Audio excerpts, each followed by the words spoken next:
Saudar os irmãos com a paz do Senhor. Amém? Bom dia a todos. Nós acordamos e dormimos porque o Senhor, Ele tem nos sustentado. Amém? Ontem foi um momento muito especial para as irmãs aqui, não é verdade? Né, mulher? Igual a irmã falava, né? Deixou saudade. Está chegando a cidade. Nós levamos ela hoje pela manhã. Manhã não, pela madrugada, né? Está chegando a cidade. Vamos orar por ela, né? Continuar orando para que Deus venha sustentar, que Deus possa abençoar sua casa, seu esposo. E assim nós possamos ser aliançados em Deus junto a essa família, a esta igreja, na verdade. E tudo que Deus faz é para a glória dele, irmãos. Tudo que Deus faz para a glória dele. Nós convidamos a igreja a abrir as suas Bíblias no livro de 1 Coríntios, capítulo 15. Nós estamos fechando a exposição desse capítulo. Paulo ele é bem enfático quando ele trata da ressurreição. Ele fala que os nossos corpos serão transformados. No capítulo 15, fechando já, nós vamos ler a partir do verso 50. Os vivos serão transformados. Nós cremos na ressurreição, verdade? Nós cremos na ressurreição.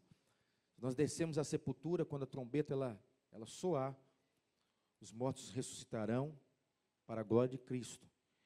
E os que estarão aqui vivos, os nossos corpos, eles serão transformados. Nós cremos nisso e por isso nós vivemos. Por isso nós vivemos. A palavra de Deus nos fala o seguinte, 1 Coríntios 15, verso 50. Isso afirma, irmãos, que carne e sangue não pode herdar o reino de Deus, nem a corrupção herdar a incorrupção.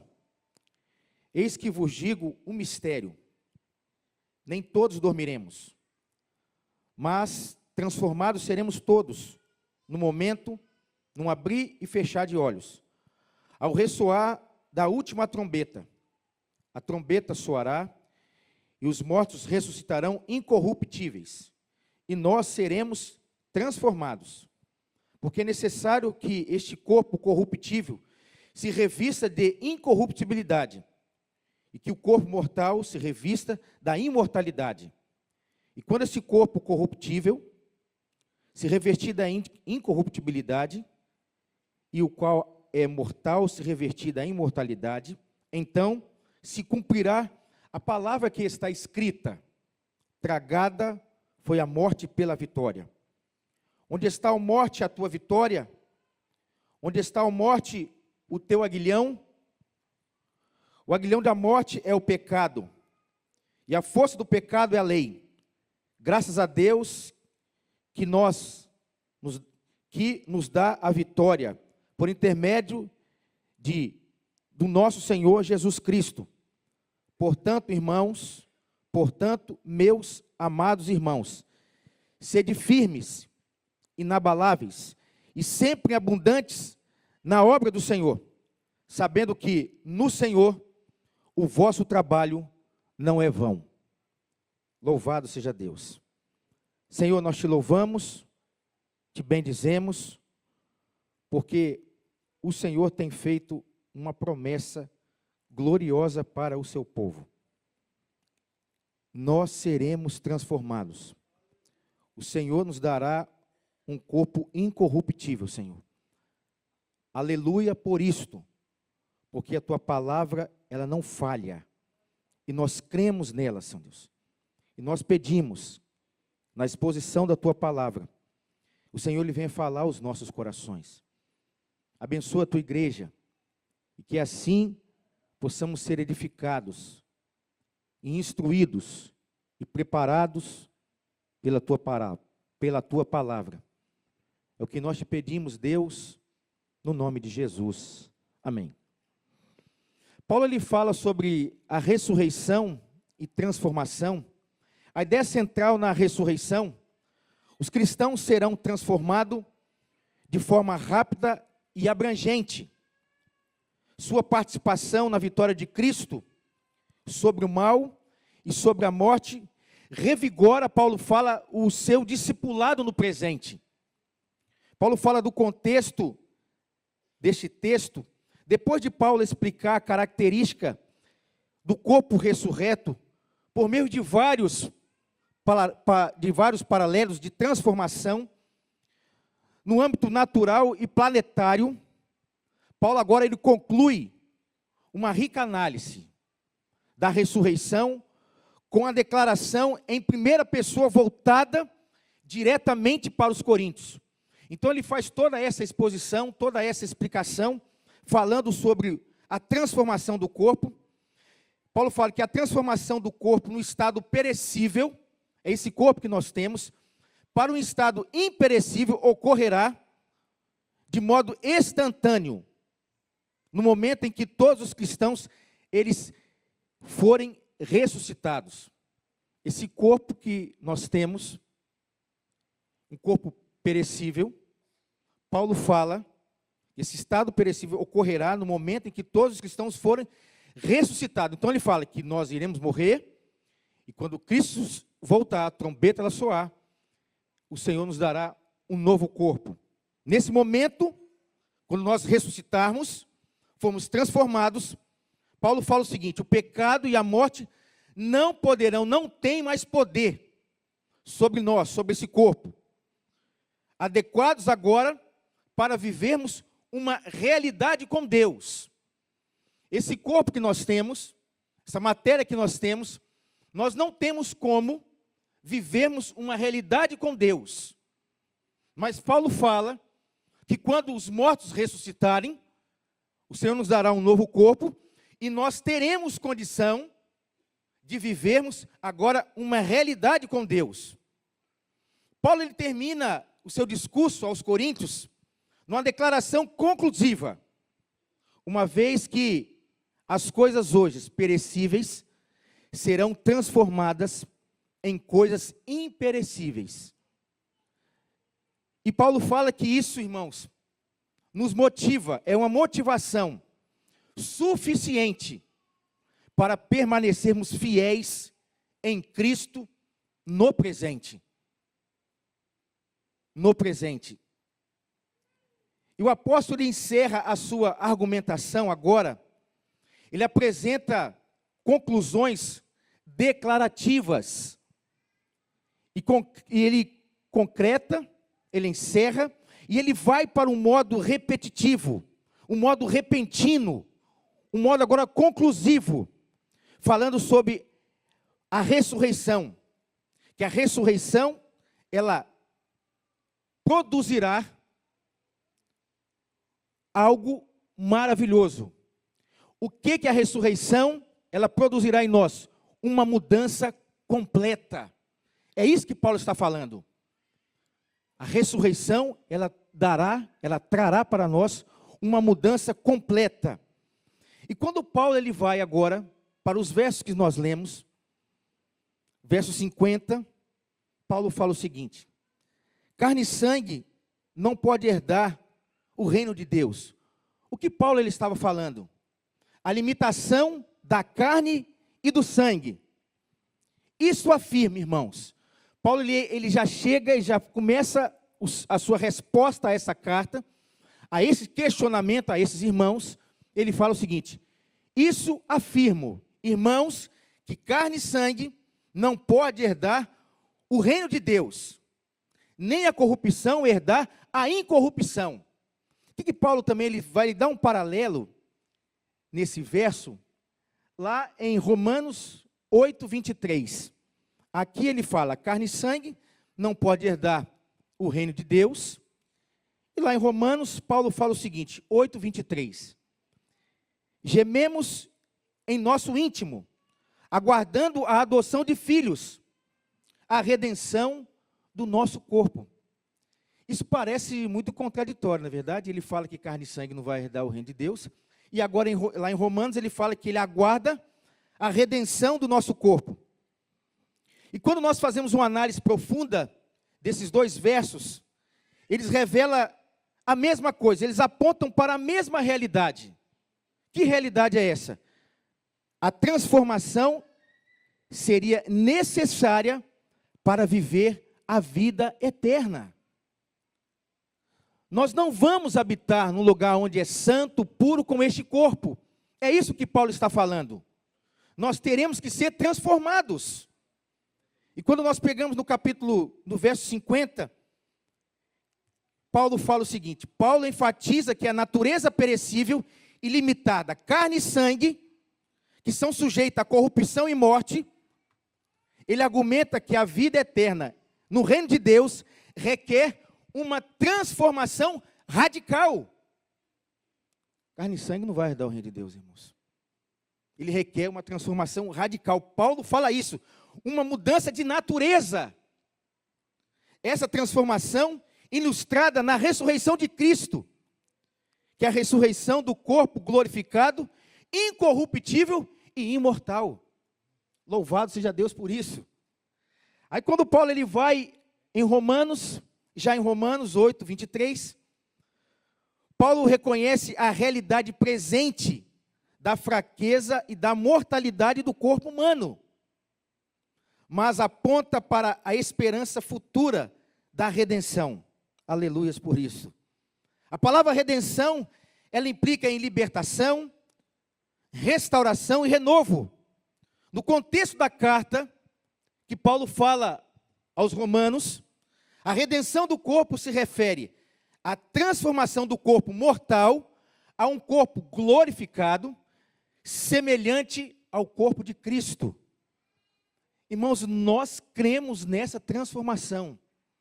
A igreja, os crentes em Cristo, aguarda esta promessa se cumprir. Esse ato glorioso. Assim, ambos os textos falam da mesma necessidade de uma transformação para uma vida eterna. Esses dois textos falam sobre isso. Carne e sangue, em Coríntios 15, 50, apresenta a condição mortal e limitada, que não pode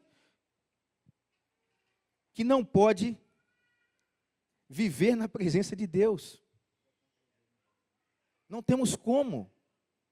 A nossa natureza ela é caída. Nossa natureza ela é corrompida. Então esse corpo que nós temos, ele não subsiste à presença de Deus.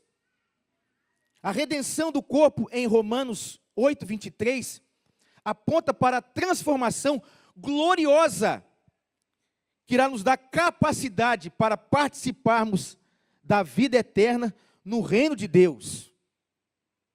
Isso é maravilhoso. Não entraremos no céu de qualquer jeito não, viu, irmãos?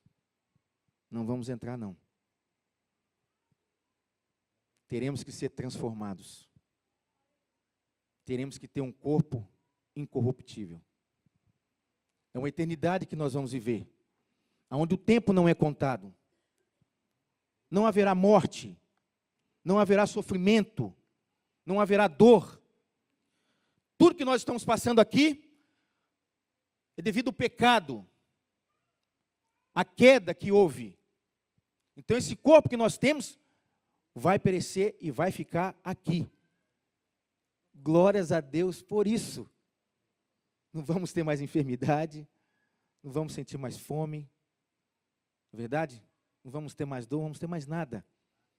Porque nós seremos transformados. Louvado seja Deus por isso. E Paulo fala no verso 51, eu lhes revelo o mistério da transformação, podemos dizer assim. Eis que vos digo um mistério. Nem todos dormiremos, mas transformados seremos. O mistério não é um paradoxo inexplicável, e sim uma verdade antes oculta por Deus e agora revelada no Evangelho de Cristo. Paulo revela o mistério. Nem todos os crentes morrerão, mas todos serão transformados. A palavra dormir aqui é usada como um eufemismo para a morte, mas também traz um significado e um descanso temporário até a ressurreição. Essa transformação ocorrerá no momento, no abrir e fechar de olhos, ao som da última trombeta. Paulo reconhece que muitos crentes em Cristo não morrerão. Estarão vivos no tempo da volta de Cristo. Os cristãos que serão ressuscitados dos mortos, mas serão também transformados e receberão um corpo imortal e incorruptível, louvado seja Deus. Quando nós falamos aqui do soar da última trombeta, a Bíblia fala, nós não vamos entrar nesse contexto escatológico, mas a Bíblia fala de 7 trombetas, tá, irmãos?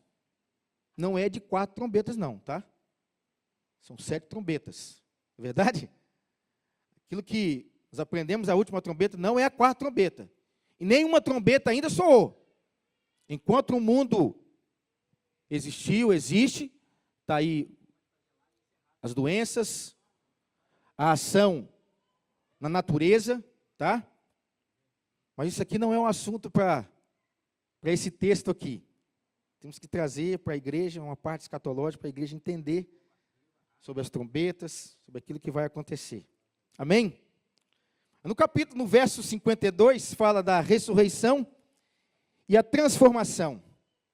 Paulo ele fala o seguinte: no momento, num abrir e fechar de olhos, ao soar da última trombeta, a trombeta soará, e os mortos ressuscitarão incorruptíveis, e nós seremos transformados. Aqui Paulo descreve o momento da ressurreição e da transformação. A última trombeta, ela marcará o início da ressurreição dos mortos e a transformação dos vivos. Os corpos mortais se revestirão da imortalidade e da incorruptibilidade, semelhantes ao corpo glorificado de Cristo. Irmãos, quando nós estávamos lendo essa palavra, meditando nessa palavra, é algo que foge do nosso entendimento, da nossa capacidade intelectual. Isso é um mistério que não foi revelado a nós. Seremos transformados, semelhantes ao corpo de Cristo. Você consegue imaginar isso? Ele não tinha pecado. O próprio Deus. Olha o que vai acontecer com nós que somos imortais. Vale a pena você ser fiel a Deus. Vale a pena você buscar a Deus com intensidade. Vale a pena você ter uma vida devocional na presença de Deus. Irmãos, não são os problemas, as aflições desse tempo presente, que venham apagar aquilo que Deus colocou em nós. Vida, Deus botou em nós vidas, porque nós estávamos mortos em nossos delitos e pecados, mas a graça nos alcançou. E há em nós uma promessa, uma esperança, de vivermos um novo céu e uma nova terra com um corpo incorruptível, um corpo transformado, semelhante ao corpo de Cristo. Dá para você entender isso, meu irmão? Dá para você compreender isso? Que algo glorioso que Paulo estava falando aos coríntios. Muitos que estavam ali não criam na ressurreição dos mortos. Se Cristo não ressuscitou, Paulo falou, então faz o seguinte: comamos e bebamos, porque amanhã nós morreremos. Mas Paulo enfatiza que Cristo ele ressuscitou, e que aqueles que morrerem em Cristo também ressuscitarão ao soar da última trombeta. Paulo fala nos versos 53 e 54, a vitória sobre a morte, porque é necessário que esse corpo corruptível se revista de incorruptibilidade, e o corpo mortal se revista da imortalidade. Quando esse corpo corruptível se revestir da incorruptibilidade, e o que é mortal se revestir de imortalidade, então se cumprirá a palavra que está escrita: tragada foi a morte pela vitória. Aleluias por isto. A morte foi engolida na vitória. Paulo destaca esses versos, a vitória final, na morte e na corrupção, a transformação dos corpos mortais em corpos imortais e incorruptíveis. A realização da promessa divina da morte será engolida na vitória. Isso, irmãos, isso é um eco da profecia lá em Isaías e Joel, Oséias. Reforça a esperança da ressurreição e da vida eterna.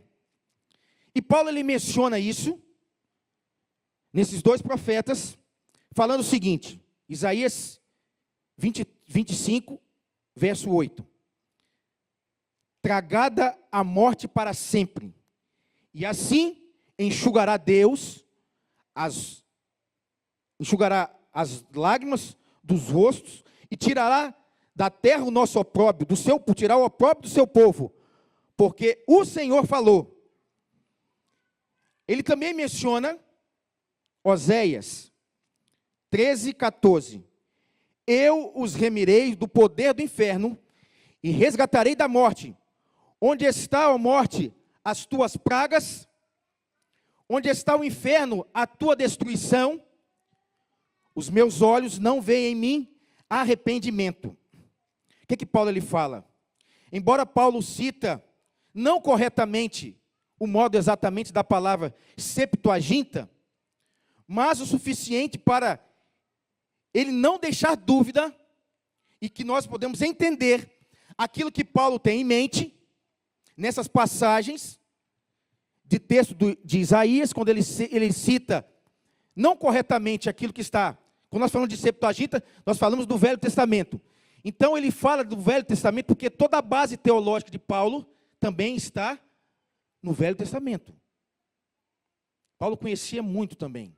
Então está na mente de Paulo essa passagem. Então ele escreve a carta aos Coríntios, citando também essas duas passagens, em Isaías e em Oséias.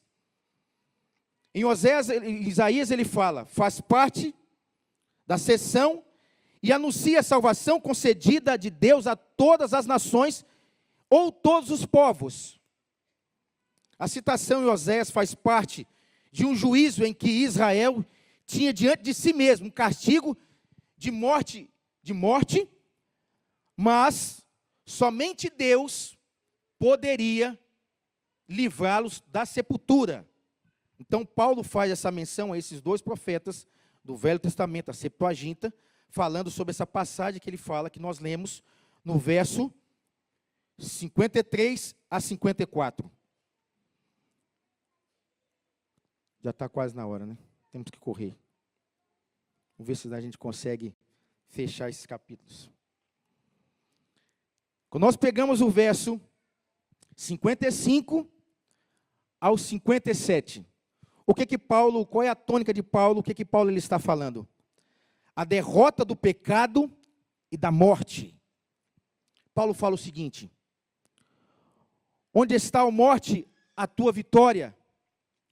Onde está a morte, o teu aguilhão? O aguilhão da morte é o pecado, e a força do pecado é a lei. Graças a Deus, que nos dá a vitória por intermédio do nosso Senhor Jesus Cristo. Aqui Paulo, ele afirma, ele declara a derrota do pecado e da morte.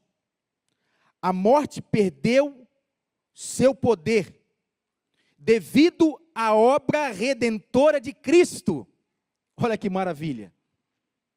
O pecado e a morte perdem todo o poder devido à obra redentora do nosso Senhor Jesus Cristo.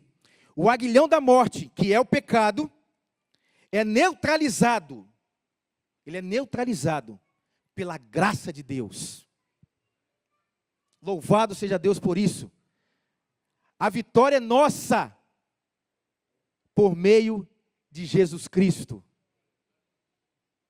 A vitória é nossa, não por mérito nosso, mas por mérito de Jesus Cristo. Irmãos, isso é maravilhoso. Por isso que cada dia eu luto contra o meu igual. Sabia? E muitas vezes nós pensamos que o diabo, ele é o nosso maior inimigo. Sabia? Não é o nosso maior inimigo. Seu maior inimigo é o seu coração. Seu maior inimigo está dentro de você. Sabia? Porque o diabo, ele só age se Deus, ele permitir. Amém? Amém? E a Bíblia fala, não dês lugar ao diabo. Então nós temos condições em Cristo, revestido do poder de Deus, para resistir o diabo.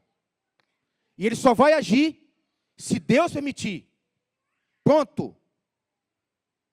Então nós temos vitória em Cristo Jesus, louvado seja o nome do Senhor. Paulo vai concluir esse capítulo falando o seguinte: o trabalho no Senhor não é em vão. E muitas vezes nós ficamos parados sem fazer nada, sem se mover, e pensamos que está tudo bem. Paulo aqui, ele encoraja a igreja a se mover. Paulo encoraja os cristãos que estão ali a se mover, a viver uma vida em Cristo. E ele fala que todo o trabalho que nós empenhamos na obra de Deus não vai ser em vão.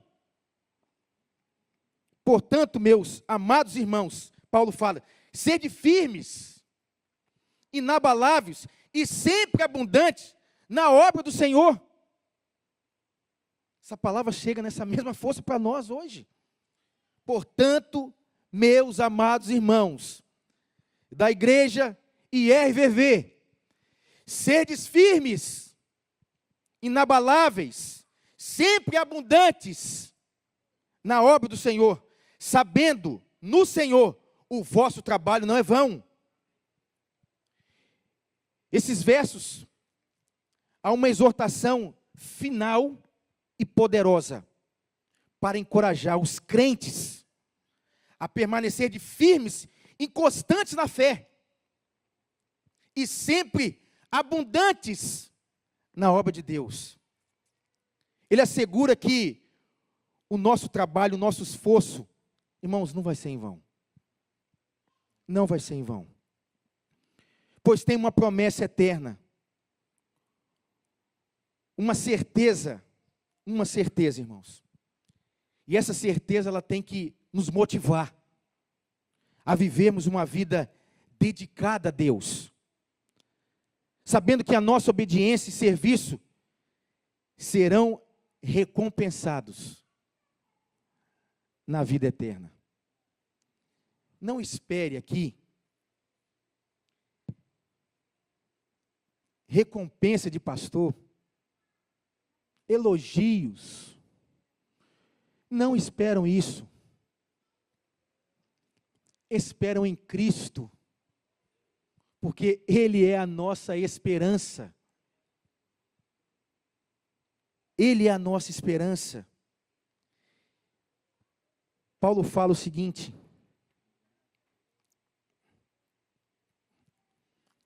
é uma esperança transformadora. Algo que irá acontecer com a igreja, com os crentes em Cristo, será algo maravilhoso. Embora carne e sangue sejam limitados e perecíveis, Deus tem preparado para nós, irmãos, um corpo glorificado e incorruptível. A ressurreição de Cristo é o modelo e a garantia da nossa própria ressurreição e transformação. Paulo fala o seguinte: sede firmes e constante na vossa fé, sabendo que o trabalho no Senhor não é em vão. Vamos viver, irmãos. Vamos viver de forma de forma que honremos a Deus. Nós temos essa condição. Vamos viver de forma que honremos a Deus, cuidando dos nossos corpos como templo do Espírito Santo e buscando sempre ser agradável a Ele, que a esperança da ressurreição e da vida eterna nos motive, irmãos, a vivermos uma vida verdadeiramente cristã. Cristã. Aguardando com expectativa